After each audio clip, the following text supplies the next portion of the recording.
Hani ini dari dulu sudah pernah saya marahin, Pak. Karena dia mengaku mantan pendeta. Padahal dia bukan pendeta. Terus dia kalau ada acara orang tuh main shoot, main diambil, lalu diambil acaranya dia. Saya pernah marahin dia, saya diundang di Masjid Alfa Surabaya, tapi diakui sebagai acaranya mualaf center gitu. Terus saya tegur dia. Nah, dia kayaknya gitu kan. Rupanya dia masih sakit hati dengan saya menegur dia itu kan. Gitu. Nah, dia tukang bohong lah gitu. Akhirnya saya bilang sama Imelda, Mel, kok Yudi minta nomor teleponnya Stephen sama Hani itu kan, karena nomor telepon Stephen yang ada Stephen Indra itu nggak bisa dihubungi. Teleponlah terus sama si Hani, nggak diangkat-angkat sama dia kan tahu nomor saya. Nah terus saya kirim SMS, tolong angkat telepon saya. Terus kalau tidak diangkat-angkat, saya mau sampaikan, Anda bisa saya tuntut secara pidana, mencemarkan nama baik orang kan di medsos. Nah setelah itu saya telepon baru diangkat, gitu kan. Halo Hani, gitu kan. Hah? Wah lu ngamuk, wah pidana gini anjing lu lah. Kan saya kaget. Nah kalau dia ngomong anjing saya, ngedadak tuh Pak, saya rekam gitu kan di handphone saya kan. Refleks tuh saya rekam. Itu ceritanya begitu. Cuma sekarang ini saya berusaha meredam dulu gitu kan. Ya akhirnya tadi malam itu telepon bertiga, Imelda, saya dengan Hani gitu. Imelda belain saya gitu kan, Ibu Irene belain saya gitu. Karena hari ini akan di semua TV Islam bahwa Ustadz Yudi sudah murtad hari ini gitu. Ya saya bilang begini, itu fitnah gitu kan, itu fitnah. Itu saya melangkah begitu ya pegangannya pada teologi yang disampaikan oleh Pak Pendeta Hari. Tapi hati saya menggunakan itu untuk mengulur waktu, untuk prepare. Saya mau pulang ke Cirebon, mau bikin paspor baru gitu kan, prepare itu. Nah, saya berpikir kalau saya ketahuan sekarang meledak, saya nggak bisa keluar dari Indonesia kan, sama seperti saya bin Ibrahim kan. Kalau ada apa-apa kan berpikir gitu Pak gitu. Saya bilang itu fitnah. Nah akhirnya rupanya ketahuan mata rantainya di situ, bahwa mamanya Aisyah cerita sama Dina, mantannya Stephen Indra, lalu dihancurkan gitu kan Stephen Indra, dan dihancurkan saya gitu. Itu ceritanya. Nah saya bilang sama dia, nggak perlulah live streaming TV Islam untuk klarifikasi. Jadi belain saya, tetap aja nggak bisa belain kan, tetap aja udah jahat kelihatan gitu main bunuh-bunuh kan. Cuman saya berusaha cerdik gitu. Saya bilang bagaimanapun mamanya Aisyah itu adalah mama dari anak saya. Iya dong. Saya memaafkan, saya mengampuni, bukan begini caranya. Saya kalau nggak ada Aisyah, nggak ada Nadia, ceritanya juga sudah berbeda gitu kan. Saya bilang saya sudah pergi mungkin. Nadia itu kan Down syndrome, itu kelemahan saya. Dia cerita, oh jangan takut kok, ceraikan saja perempuan kayak gitu, kata dia gitu kan, ceraikan saja, berbalik gitu kok, jangan ceraikan saja. Kamu tuh nggak ngerasa punya anak Down syndrome. Iya. Ngomong nanti kita punya asrama, maksudnya punya sekolah, emangnya saya apaan? Masukin ke asrama anak saya, saya masih bisa biayain kan? Saya pegawai negeri, bukan orang mualaf biasa, masih ada gaji walaupun kecil, itu kan. Enggak. Saya bilang buat saya fitnah itu adalah bagikan detok. Yang penting saya tidak seperti apa yang difitnahkan ya. Celakanya kalau saya seperti apa yang difitnahkan, itu saja. Saya mah tidak sakit hati, saya memaafkan, saya mengampuni. Saya bilang nggak masalah, yang penting kamu ngerti gitu bahwa situasinya tidak sesederhana yang kamu dengar. Itu aja. Saya baik-baik saja. Ya dia minta maaf gitu kan. Dia minta maaf ya, sama saya juga minta maaf. Lalu dia klarifikasi, saya ini nggak pernah ngaku mantan pendeta kok. Cuma orang tuh bilang saya pendeta. Dia sendiri ngomong pendeta kok, ada rekamannya. Dia nggak ngaku. Saya ini penginjil apa? Ngaku tukang tipu. Nah itulah sampai saya bilang, kamu tuh tukang tipu, ngaku pendeta dari mana lo?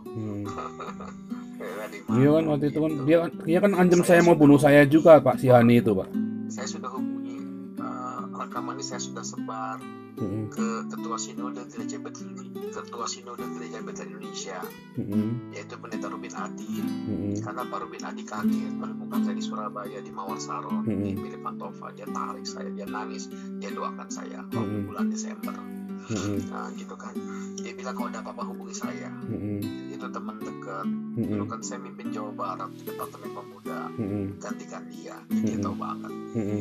Dia langsung backup itu. Saya udah kirim ke dia, saya kirim ke Pastor Bill Matova. Ya barangkali ada apa-apa kan. Kalau bisa yang lengkap Pak rekamannya Pak, nanti saya potongkan yang bagus. Karena kalau orang masuk Facebook saya kan langsung nyebar Pak, langsung ribuan itu Pak. Intinya kita bukan sekarang, tapi gini, itu semua termasuk ahli makro segala macam kan kita simpan semua. Kita semua tujuannya adalah itu kan semua persekusi ya Pak, tindakan ancaman-ancaman begitu. Pak, halo Pak. Ya. Ada berita terbaru nih Pak dari Hani. Saya kirim dulu ke Bapak ya. Ya. Nanti saya telepon balik lagi sebentar ya Pak ya. Oke. Bentar ya Pak ya.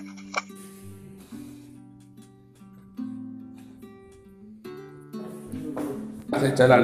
Si Hani kan tanya, dari mana kamu dapat informasi saya menghamili gadis Surabaya, Pak? Kan dia tulis saya menghamili gadis Surabaya. Karena itu saya takut hukum rajam sehingga murtad gitu Pak. Ya. Nah kata si Hani, berita saya menghamili gadis Surabaya itu dari Yogyakarta, Mualaf Center Yogyakarta. Ternyata setelah dicek Yogyakarta, dia nggak pernah ngomong begitu, bahkan mereka tidak suka sama Hani. Waspada. Jogja siapa ini Pak? Ini marah Pak. Mualaf Center Yogyakarta. Oh. Iya, jadi Mualaf Center Yogyakarta marah Pak. Cuman saya tahan. Sudah, yang penting saya tahu bahwa itu bukan dari Yogyakarta, gitu kan. Kita lihat permainannya Hani seperti apa. Habis Hani Pak di Yogyakarta Pak, banyak musuhnya Pak. Hani. Terus saya juga sampaikan ke tokoh-tokoh mal di Jakarta, gitu Pak. Karena gara-gara Hani sampai ada orang yang menghujat saya Pak di Facebook itu kan, sampai konyol Pak ke istri saya nanya, ada istri keberapa gitu kan Pak, kurang ajar kan Pak. Nah orang itu udah minta maaf, neror kan, neror Aisyah, neror semuanya. Saya minta disambungkan dengan itu Bima ya Pak, apa pokoknya Luar Pulau deh Pak, gitu. Dia Mualaf Center Luar Pulau.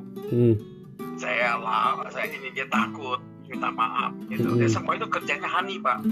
Hani bilang tolong jangan dikasih tahu dari sumber dari siapa. Hani yang nyebarin Pak, telepon orang-orang gila itu orang Pak, gitu. Dia bukan cuma Instagram, lisan juga gitu. Dia udah ketahuan otaknya Hani.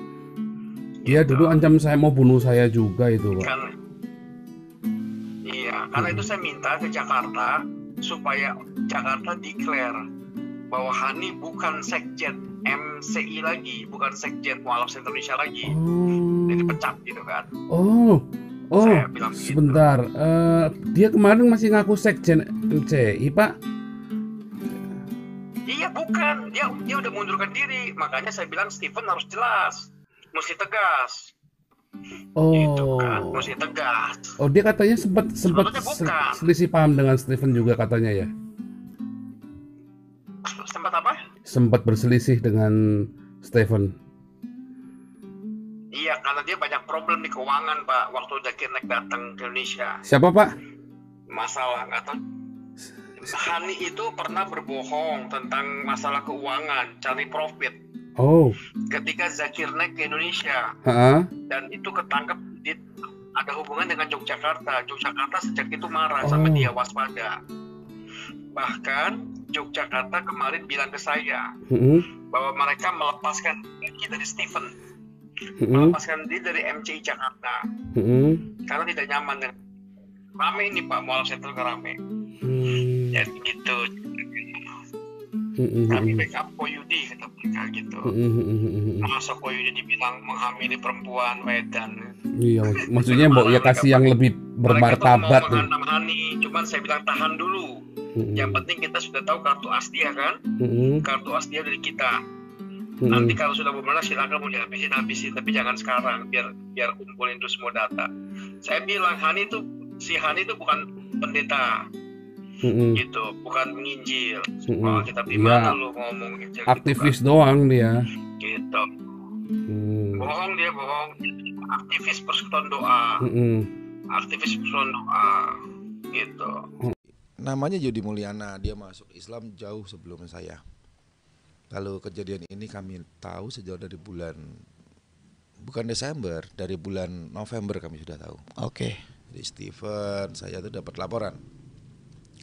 Sekalian kita jelas, kalau dia mau nyangkal silahkan, tapi dengan bukti-bukti CCTV, bukti-bukti rekaman yang dia tuduhkan ke korbannya salah itu. Kami dapat rekaman langsung dari gereja. Oke. Ya, kami masih berhubungan dengan teman-teman kami di gereja. Tim penginjilan saya masih ada Chris John, ada yang lain, ada banyak nama yang kalau mau disebutkan. Dan kami masih bermuamalah. Jadi lalu kita dikirimi satu video bahwa ini loh sudutnya beda. Jadi dengan yang di YouTube itu, yang diedarkan sekarang itu video kita beda sudutnya. Oke. Nah, jadi kan dari gereja langsung. Satu buktinya dia murtad itu. Baptis. Sebelum baptis sudah murtad, sudah ke gereja. Bulan Oktober dia sudah ke gereja. Oke. Di GBI Mawar Sharon Cirebon. Waktu itu posisi di Cirebon. Kalau dibaptis ya di Surabaya. Nah, lalu waktu itu istrinya sendiri kok yang ngadu. Istrinya ngadu, bapaknya ini udah. Jadi istrinya namanya Hera. Istrinya dia ngadu bahwa istrinya Islam.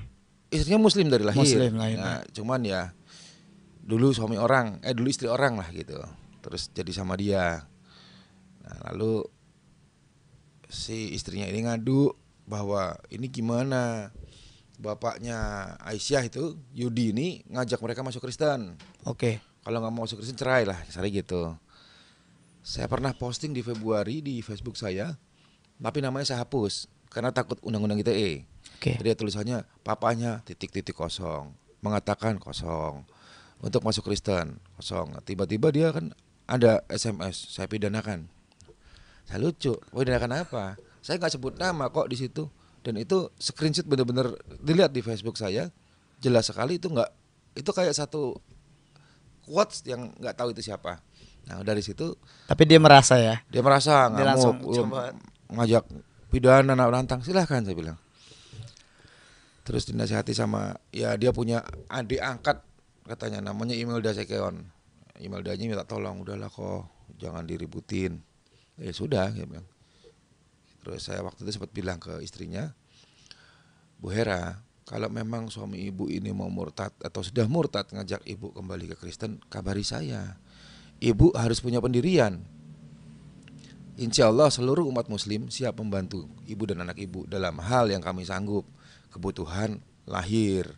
Kalau batin kita gak sanggup. Batin mintalah sama Allah. Nah, lalu baik kok. Nah, terus malah akhirnya ya gimana cara dia mempengaruhi, istrinya terpengaruh. Terus ya sudahlah kita diamkan.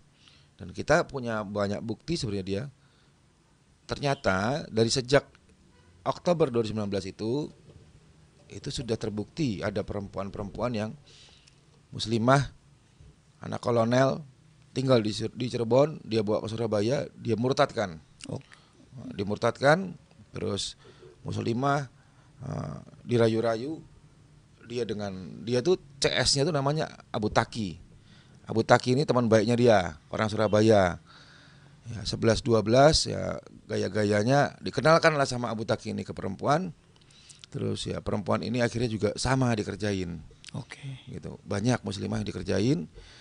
Seperti apa dikerjainya? Bukan diperkosa pakai kemaluannya, tapi pakai tangannya. Gitu. Jadi bukti-bukti udah lengkap, LBH kita sudah menampung. Sekarang sudah ada 4 korbannya dari 3. 2 di Surabaya, 1 di Cirebon, 1 di Bogor. Yang terakhir itu pembantu, bukan itu nggak kenal pembantu, nauzubillah. Asisten rumah tangganya Umi Irna Handono sendiri digerayangi. Oke. Gitu, muslimah. Nah, dengan bukti-bukti yang ada, kemarin pun saya sudah laporkan dia ke Bareskrim. Kenapa? Ternyata dia sering ngaku sebagai Ketua Mualaf Center Indonesia Cirebon. Nah, Ketua Mualaf Center Indonesia Cirebon itu dipegang oleh Kang Ujang Masur dari dulu sampai sekarang. Cirebon, Kuningan, Indramayu. Nah, karena dia mencemarkan nama yayasan dan terlebih dia terima bayaran, dia sudah dibaptis masih ngomong di depan umat muslim dia Islam, Ustadz, lulusan terbaik S2, IAIN, selalu dipromo seperti itu. Tapi di depan Kristen dia juga ngaku dia sudah dibaptis. Kita ada bukti tanggal 21 April dia masih ke masjid sholat. Oke.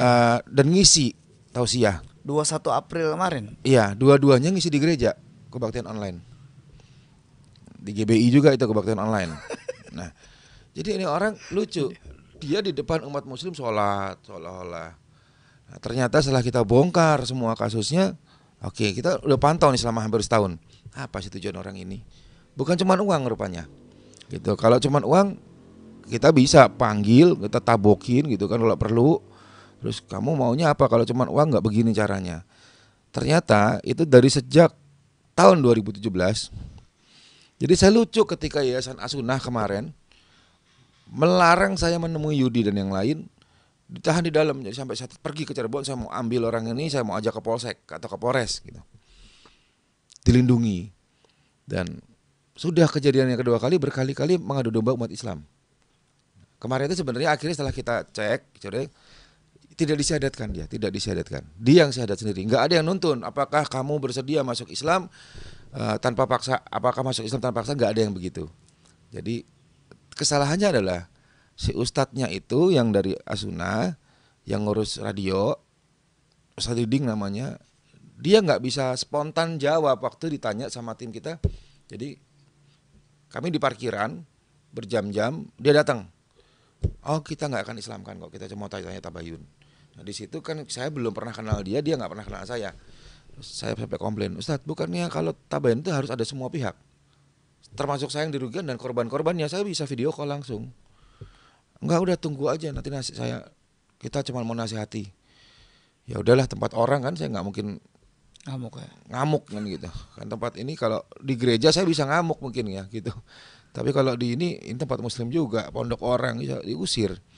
Terus dia diemin, gak lama dia keluar, sudah diislamkan di dalam. Nah, ada videonya nih, bukti dia mengatakan itu.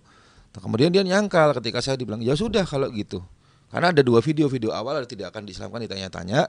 Pertama kita bikin rame-rame seperti itu, ada lebih dari 10 orang yang di situ hadir sekitar saya, saksi-saksi juga.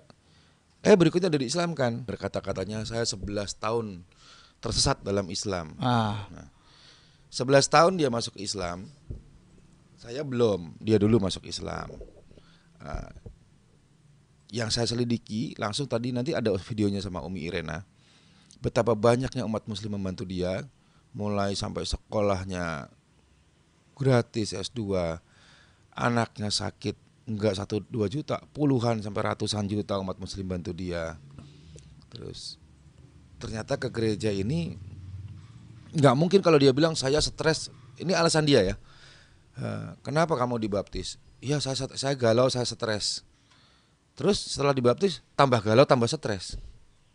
Tapi di saat dibaptis itu dia bilang, saya 11 tahun tersesat dalam Islam.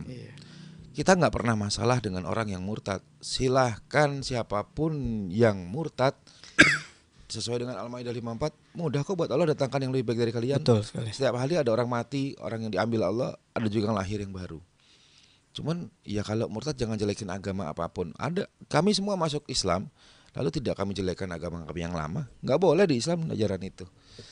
Nah itu dari situ kelihatan. Kita lihat 11 tahun saya tersesat begini begitu. Nah itu nanti ada yang dari gereja. Nah, kata-kata itu kan menyakitkan. 11 tahun saya tersesat dalam Islam. Di depan umat Islam dia bilang, wah Kristen ini begini jelek. Ngomong jelek sekali.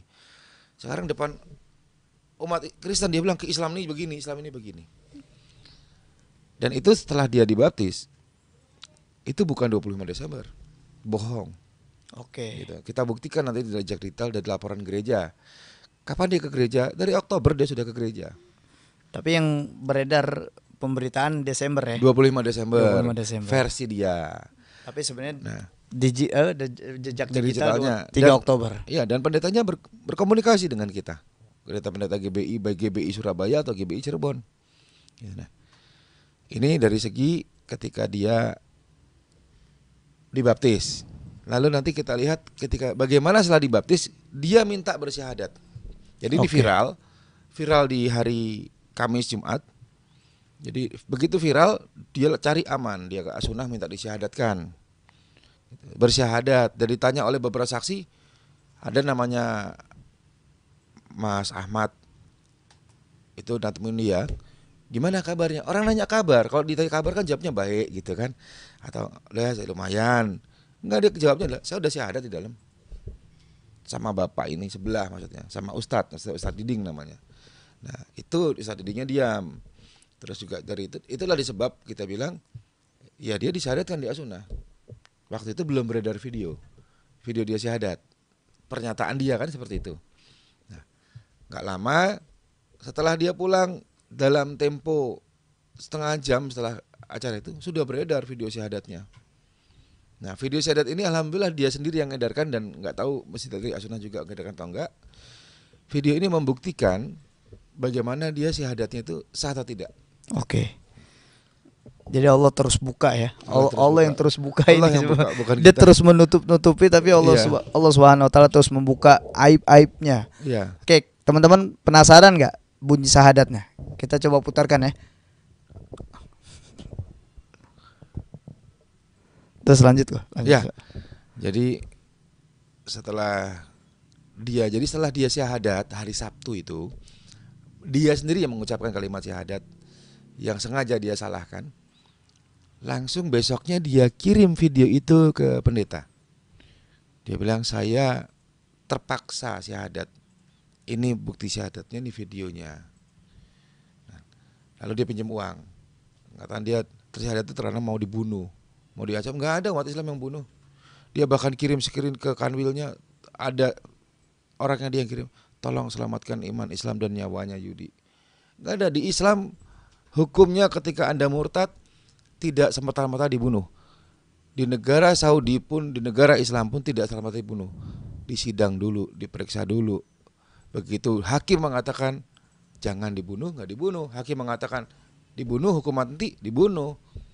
Jadi Islam itu adil sekali. Kan banyak fitnah kan. Masa dia S2 nggak tahu kalau dia nggak akan dibunuh gitu. Nah seperti itu sih. Nanti terbongkar apa sih motifnya. Motifnya dia ternyata dia juga mengkristenkan orang. Oke. Saya sekarang sedang menunggu langkah gereja. Kalau gereja tidak merasa namanya dicemarkan, gereja tidak keberatan dengan apa yang dia lakukan, kemungkinan besar dialah urusannya adalah dia utusan dari gereja sebagai senior kursi kita. Saya bisa menduga itu, tidak menuduh. Kenapa? Ya masa iya jemaat diperkosa, ditidurin di gereja nggak marah. Sampai sekarang jemaat yang ditidurin sama Yudi itu nggak dapat bantuan hukum dari Mawar Syaron. Padahal Mawar Syaron punya LBH yang kuat sekali. Siapa yang nggak kenal Bang Hotman Paris? Itu bosnya Mawar Syaron, LBH. Bagaimana mungkin Yudi ini dibaptis masuk Islam, dibaptis disuruh dia ke masjid juga, sholat juga, ke gereja juga ngisi. Oke. Ya. Kita simak video syahadat yang disampaikan sama Yudi Mulyana. Kita simak baik-baik syahadatnya syah atau tidak nih. Karena dia mengaku ketika dia mengucapkan syahadat dia laporan ke gereja bahwasanya dia tertekan. Syahadat Ya, itu betul. penuh tekanan dari umat Islam. Ya, kayak kita lihat syahadatnya. Cekidot. Wa asyhadu anna Muhammadan Rasulullah. Asyhadu alla ilaha illallah wa asyhadu anna Muhammad Rasulullah. Aku bersaksi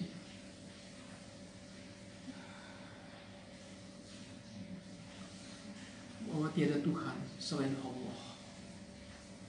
Aku bersaksi Nabi Muhammad adalah utusan Allah. Allahumma sholli ala sayyidina Muhammad wa ala ali sayyidina Muhammad. Allahumma sayyidina Muhammad. Allahumma sholli ala sayyidina Muhammad wa ala ali sayyidina Muhammad. Pak Yudi, saya terangkan makna dari la ilaha illallah adalah la ma'budu bihaqqin illallah. Bukan hanya tidak ada Tuhan selain Allah. Karena ketika kafir Quraisy saat itu ada Tuhan-Tuhan selain Allah, makanya mereka menolak karena apa? Ada wujudnya ada. Makanya artinya harus ditekankan la ma'budu, tidak ada Tuhan yang berhak untuk disembah. Termasuk kemarin yang datang ke Pak Yudi itu mengaku sebagai Tuhan, dia togut. Makanya di antara syarat la ilaha illallah tadi yang saya lupa sebutkan, mengingkari togut. Itu penting. Makanya la ilaha illallah yang harus ditanamkan dalam hati, la ma'budu bihaqqin illallah. Tidak ada Tuhan yang berhak disembah kecuali Allah. Yakin itu Pak Yudi? Yakin. Pak. Oke. Kita lihat video ini. Ini dibimbing atau gimana kok? Nggak dibimbing itu. Nggak dibimbing ya, Nggak sendiri dibimbing. Jadi ternyata kalau yang ngomong Pak Ustadz Diding saya nggak percaya kemarin karena sudah marah sama dia. Kamu bilang nggak diislamkan. Terus kamu sendiri yang ngomong sudah diislamkan. Terus ketika ada orang nanya saya sudah diislamkan, tanya ahlinya juga kamu diam. Tapi saksi-saksi yang lain di sana menyatakan Kohani, dia ini sendiri yang minta. Tolong saya disyahadatkan, nggak ada yang mau. Karena dia S2 kalau syahadat di Kemenak. Apalagi dia pejabat Menak. Di Bimas Menak Mas Islam. Ya masa dia nggak bisa syahadat di kantornya sendiri? Gitu. Nah, tadi disimak bunyi syahadatnya adalah syahadu alla ilaha illallah. Yang kalau ilahnya itu udah beda, ya artinya lapar sebenarnya sih. Gitu. Bukan tiada gitu. Nah, coba dilihat Arabnya seperti apa. Kekurangan makan atau lapar. Dia malah mengatakan ya tidak ada Tuhan. Dia nggak ada haknya, nggak ada haknya. Haknya hilang. Ya jadi kalau di lafaznya itu, nah kita ada apa ini? Kok sengaja dia yang katakan lafaz yang salah? Sekelas dia S2 itu kalau ditelusuri lagi, masih sampai sekarang masih ada beberapa ustadz yang ngeyel. Terima Islamnya dia. Kita harapkan dia istiqomah bisa bertobat. Kalau yang murtad ini mu'alaf, betul mu'alaf, dia udah bukan mu'alaf. Dia S2 sarjana IAIN Gunung Jati, terbaik lagi katanya. Setiap ngomong kan dia selalu lihat simak YouTube-nya dia selalu bangga dengan itu. Dengan S2-nya itu. Gitu. Nah, nanti apa sih tujuannya? Yaitu tujuan dari mengucapkan kalimat syahadat yang salah untuk gereja. Jika dia sudah syahadat, besoknya dia kirim video itu ke pendeta. Dia bilang, ini saya syahadat kemarin, tertekan, terpaksa saya syahadat karena saya diancam dibunuh. Siapa umat Islam yang bunuh dia? Maju kita yang hadapi. Bukan saya bela. Jangan coba-coba melanggar hukum di Indonesia. Di Indonesia ini bukan negara Islam pun, di negara Islam dia nggak akan dibunuh sebelum disidang, sebelum terbukti semua kesalahannya, sebelum diketahui kamu murtad karena apa, kamu melakukan seperti ini karena apa. Nah, itu butuh sesuatu rumit itu di Islam, nggak sembarangan menghilangkan nyawa orang. Tapi ketahuan nggak nih motifnya dia apa sebenarnya? Karena saya baca WhatsAppan itu, Iya. Dia kayak minta perlindungan sama gereja uang. Terus minta uang. Nah, di umat Muslim semua, kalau dia kenal 100 orang Muslim, 80%-nya semua udah diutangin sama dia. Pasti. Kita udah cek, gitu. Kita udah tabayun kemana-mana. Orang kantornya Kemenak itu semua dipinjemin uang. Tetangga-tetangganya di kompleknya dia itu, di komplek perumahan dia yang di Ciperna itu, semua udah tahu kasusnya dia, tukang pinjam uang. Semua yang dikenal uang, padahal uang ada. Bahkan maaf, Bu Neti, Kang Ustadz Aher itu karena kasihan dia bantunya rutin, bukan 1-2 juta pula, kalau sakit puluhan juta kemarin. Nah, tapi ternyata di balik itu tujuan yang sudah terbongkar di antaranya adalah dia mengkristenkan orang-orang Islam. Oke. Termasuk mahasiswa IAIN sendiri ada waktu dia ngajar di sana, mahasiswanya dikristenkan. Tapi untungnya dia nggak mau. Dan kita sudah punya 4 muslimah yang dikristenkan. Polanya sama, dirayu-rayu, terus diajak pergi, diajak ketemu. Lalu terjadilah kejahatan dia dan termasuk istrinya sendiri mau dikristenkan. Lalu apa sih langkah kita? Nah, kemarin salah satu kesalahan fatalnya adalah saya khawatir dia mengkristenkan anak istrinya, makanya saya ambil langkah begini. Kita jangan mendahului Allah. Jangan mencegah hal-hal yang kita tidak mampu melakukan, yang bukan bidang kita, kalian kita lakukan. Justru kita menjadikan satu dia. Kalau yang benar kemarin, karena Yudi ngomong kemana-mana istri talak 3, jangan disatukan lagi sama istrinya. Iya, betul sekali. Sudah talak 3, istri bilang kamu pisah aja. Seperti itu saya katakan ke Hera, sudah pisah. Kami bantu insya Allah. Umat muslim bantu sekolah anaknya, biaya hidupnya, tempat tinggalnya. Sampai kita yakin dia bisa dilepas. Dan Stephen punya jaminan pribadi, saya yang akan sekolahkan anaknya. Depan kita bitlang. Dan iman Islam nggak akan tinggal diam ketika Islam yang lainnya, Muslim yang lainnya susah. Ini kenapa disatukan? Gitu. Nanti anaknya 15 juz Quran.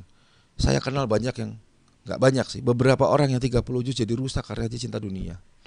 Nah, terus apa yang kita takutkan lalu malah kita melanggar syariat gitu.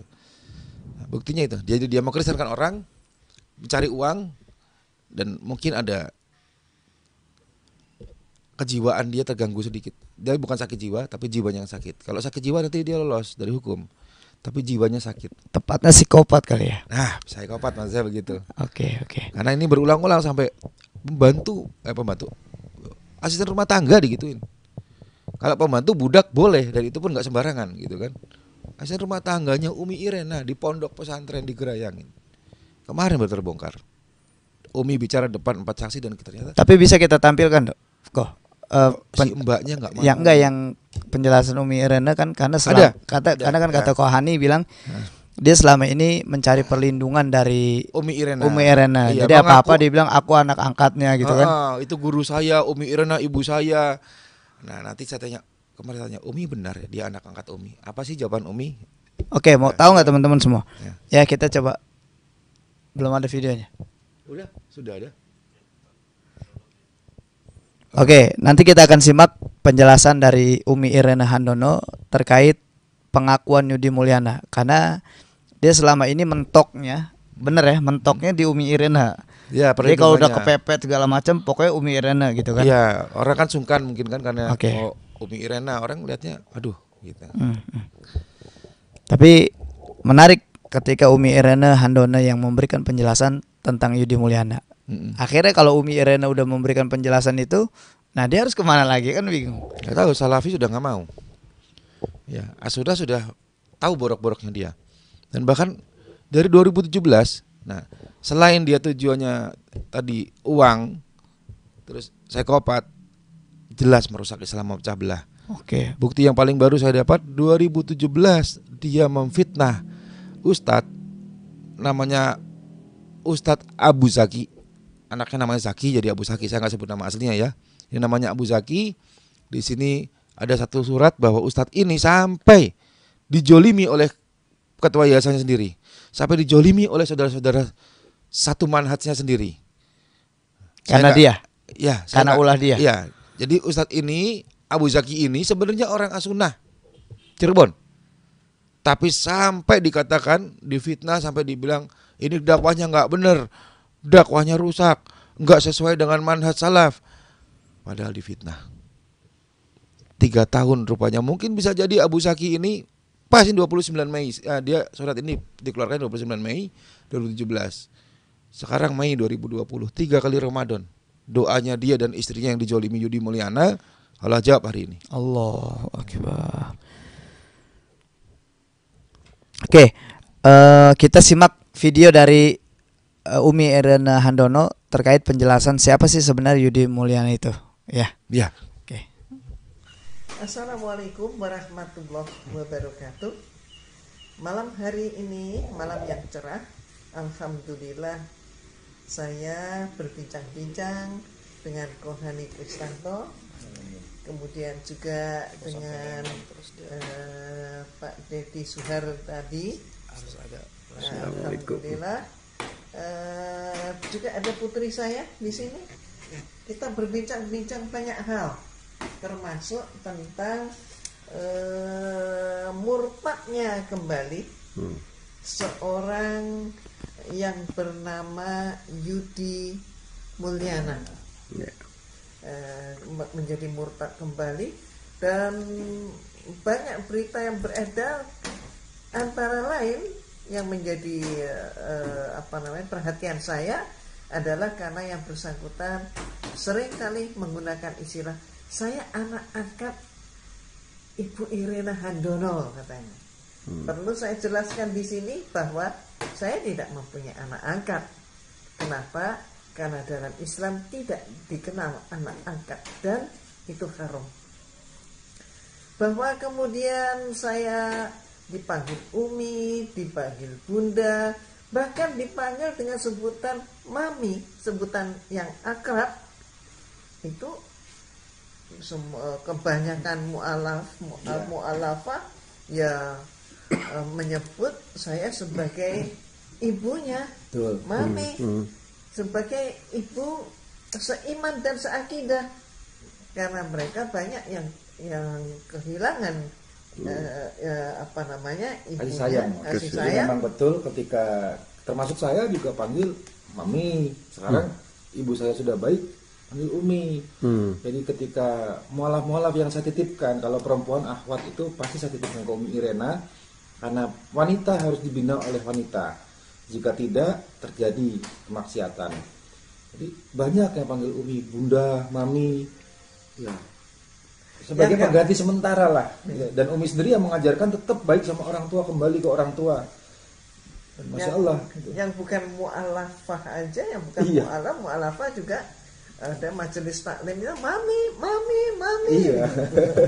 Alhamdulillah, ini semakin menunjukkan bahwa dalam Islam itu kita memang benar-benar adalah satu keluarga. Iya, saling mencintai karena Allah.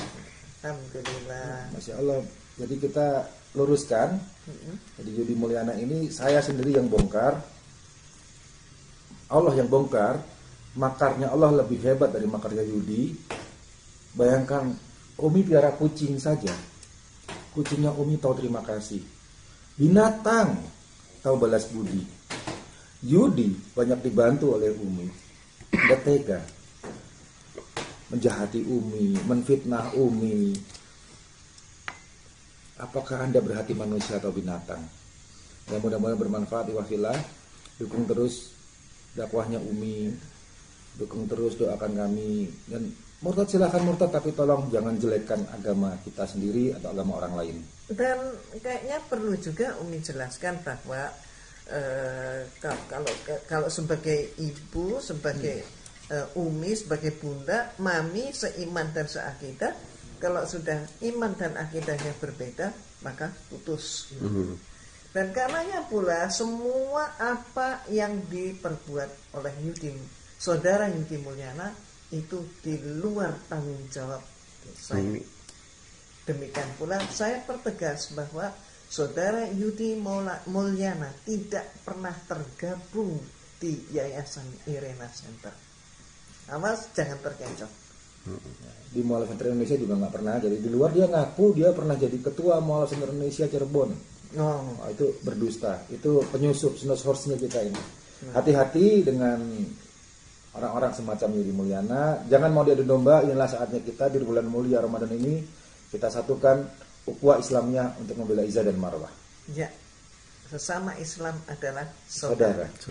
Masya Allah. Ya Allah. Wassalamualaikum warahmatullahi Waalaikumsalam wabarakatuh. warahmatullahi wabarakatuh. Salam.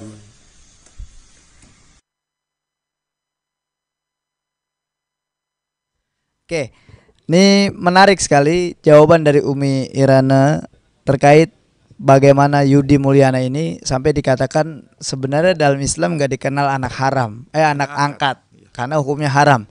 Jadi selama ini Yudi Mulyana mengaku-ngaku sebagai anak angkatnya, ini luar biasa nih jawaban telak nih. Iya. Ini langsung didapatkan sama Kohani malam tadi. Ya, Ini video baru nih. sebelum Jadi subuh. sebelum subuh sampai Ya, sampai jam 2 pagi di Pondok Umi. ya luar biasa sekali. Jadi makanya kita dengarkan lagi tentang apa yang disampaikan sama Kohani. Oke, gimana? Ya, Masya Allah ya, na'udzubillah, ternyata orang yang selama ini dieluk-elukan, orang yang selama ini dipuji, orang yang selama ini dianggap pejabat tinggi di Departemen Agama, orang yang selama ini kalian atau kita anggap dia orang mulia, hati-hati. Pesannya ya, hikmahnya mungkin. Saya sendiri bahaya sekali ketika posisi saya dikenal orang atau kita ini dikenal orang. Hati-hati dengan penyakit hati, ujub, ria, sum'a ain. Niat hanya kita yang tahu, tapi niat itu terlihat nanti dari amalnya. Nah, ini sebabnya kalau kita wah Kohani, Masya Allah Kohani begini ya. Enggak, saya bisa begini karena Allah kasih kesempatan. Kita semua dikasih kesempatan. Enggak ada yang baik dari seorang namanya Hani. Jangan kita bangga dengan amal kita, dengan kita ini enggak ada apa-apanya. Nah, itu selama ini Anda tertipu. Kenapa kita tertipu, Yudi? Karena kita merasa wah dia hebat, dia sarjana, dia pejabat negara, dia mantan pendeta. Bagaimana Allah memuliakan Nabi kita Muhammad SAW? Dia buta huruf. Mungkin kalau ada orang buta huruf kita menghina mungkin di sini. Nah, tapi seseorang itu mulia karena Allah memuliakan, bukan karena jabatannya, tapi karena insya Allah karena takwanya.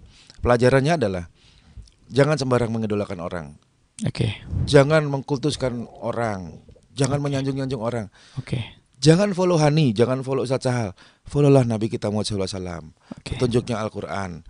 Baik. Dan hati-hati, jagalah Isa dan Marwah. Lihat bagaimana Yudi Mulyana ini 11 tahun mengenal peta Islam, mengenal peta-peta mazhab, dia mengenal peta-peta organisasi Islam, dan dia adu domba. Ada banyak sekali korbannya. Sudah yang terbukti paling baru, Ustadz Salaf sendiri diadu sama orang Salaf sendiri, difitnah, dikucilkan Ustadz Salaf ini 3 tahun. Musibah bencana terjadi seperti itu karena ulahnya Yudi difitnah. Dan alhamdulillah Allah bukakan. Dan buat korban-korbannya Yudi yang lain, kalau yang melihat ini mudah-mudahan ada korban, Allah izinkan ada korban-korban yang melihat, hubungi kami, hubungi tim LBH saya, atau hubungi nomor handphone saya di WA saya, di IG saya ada Hani Kristianto. Insya Allah apapun agama Anda mau sudah ke gereja, Anda bukan Islam, tetap kami bantu dan gratis.